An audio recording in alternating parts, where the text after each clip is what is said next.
Hi, Mom. Yeah, no, can you pick up Chris after school? Yeah, I'm at the doctor's. Mrs. Harris? Describe your symptoms. Hang on. Stress, headaches, nausea. Yeah, well, I work on Saturdays. And how long has this been?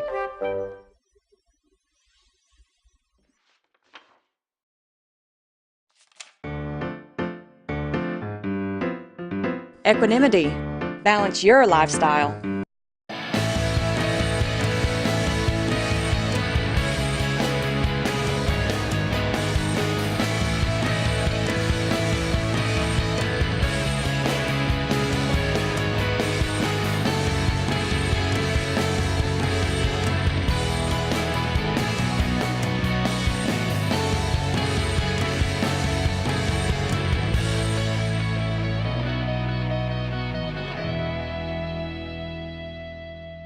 I want to let my listening audience know that I am speaking with Ann Geddes and Dr. Freeland, and we're going to be talking about meningitis. If I could start with you, Ann, tell me your connection to this. Well, you know, when I was first invited to do a series of 15 survivors of meningococcal disease, I was a little taken aback because, you know, I've been photographing babies for 30 years, but I'm also a mother of 2 girls, and I thought it would be very emotional to have to photograph these young people, many of whom have lost limbs, and in a few cases, all of their limbs.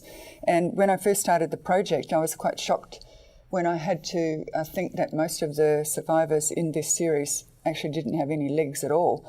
But it highlights the importance of meningococcal disease and vaccinations because, you know, as a visual storyteller, what I wanted to get across is the devastation of this disease, but also a sense of the stoicness of these young survivors, and they're just so inspirational.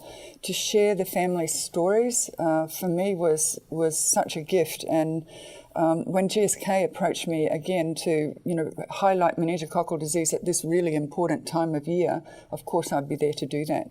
So that's what we're here to do today. Excuse me, I'll jump to Dr. Freeland. Dr. Freeland, tell us the medical aspect of the disease. Well, meningococcal infections are caused by a bacteria. There are 5 types of this bacteria that cause the majority of cases in the United States. And since 2005, there's been a vaccine available to protect against 4 of these 5 types. And that's been widely used and is doing a great job in protecting our nation's adolescents around this infection. The 5th type is caused by type B. We've heard about type B causing some outbreaks on college campuses in the last few years, but it also can occur sporadically across our adolescent population.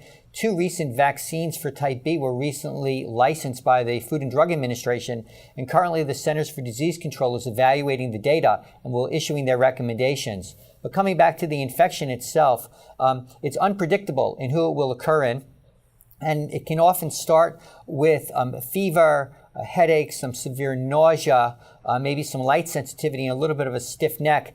And children and adolescents may not think it's anything other than maybe just some sort of flu or something, but very rapidly they can get extremely ill.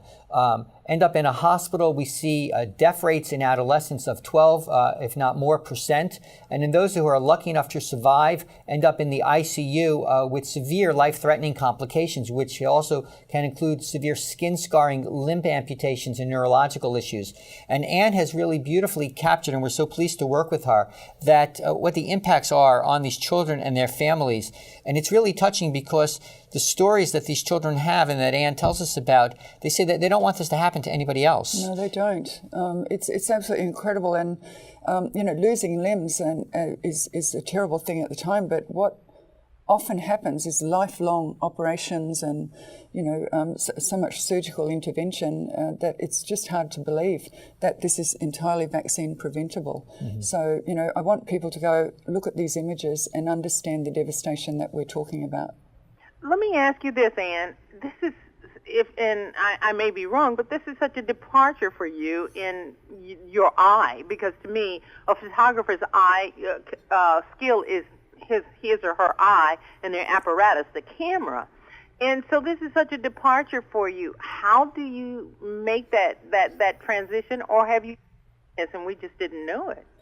Well, I do projects that are not similar to this, but, I'm not just a photographer of babies. I do quite a bit of private portraiture and things like that, just creating classic images. And I really got a sense through this series of 15 survivors of this disease that it was really it's so much to do with everything that I feel about new life, and what I love about children and young people is that, I've met some of these survivors who are just getting on with their lives without their limbs. Now that speaks to me to a sense of hope for the future that every child has, regardless of their circumstances, and that's what I love about them, that beautiful energy that they have inside. So really, is it really that much of a departure from a beautiful newborn with a sense of new life and these young people?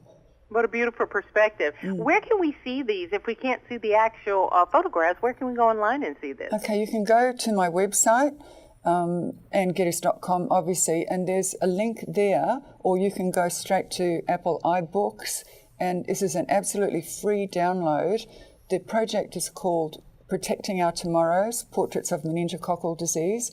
You can see these 15 survivors, these incredible young people, and I've also photographed them with their families, because one of the really important messages to get across here is, behind every survivor or behind every victim of meningococcal disease, there's a family there as well. And you can read their stories and find out more about meningococcal disease.